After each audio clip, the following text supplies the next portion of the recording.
Asia কাপের ফাইনালে ভারতের মুখোমুখি শ্রীলঙ্কা। হারমানপ্রীত কাউরের অষ্টম শিরোপার সামনে বাধা হয়ে দাঁড়িয়ে দ্বীপরাষ্ট্র। সেমিফাইনালে পাকিস্তানকে হারিয়ে আত্মবিশ্বাসী শ্রীলঙ্কার মহিলা দল। সেমিফাইনালে প্রথম ব্যাট করে পাকিস্তান। ওপেনার গুল ফিরোজা এবং মনিবা আলী মিলে 61 রানের জুটি করে। মনে হয়েছিল পাকিস্তান একটি বড় লক্ষ্য তৈরি করবে শ্রীলঙ্কার জন্য, কিন্তু এক ওভারে উদ্দেশিকা প্রাবধানে পাকিস্তানের ওপেনিং জুটিকে আউট করে শ্রীলঙ্কাকে চালকের জায়গায় বসিয়ে দেয়। অধিনায়ক নিদা ও ফাতেমা সানাও দুজনেই 30 রান করেও পাকিস্তানকে 150 রানের গণ্ডি পার করাতে পারেনি। পাকিস্তানের ইনিংস থেমে যায় 140 রানে। কৃতিত্ব দিতে হবে শ্রীলঙ্কার সুগান্ডিকা কুমারী। তিনি 4 ওভারের কোনো উইকেট না পেলেও 16 রানের বেশি দেন। মাঝের ওভারে রান আটকে দেন তিনি।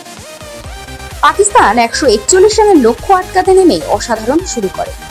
প্রথম ওভারেই আউট হয়ে যান শ্রীলঙ্কার ভিষ্মি গুণারত্নে। বেশি রান করতে পারেননি হর্ষিতা সামারবিক্রমা, কবিতা দিলহারি, নীলাশিকা সিলভারা।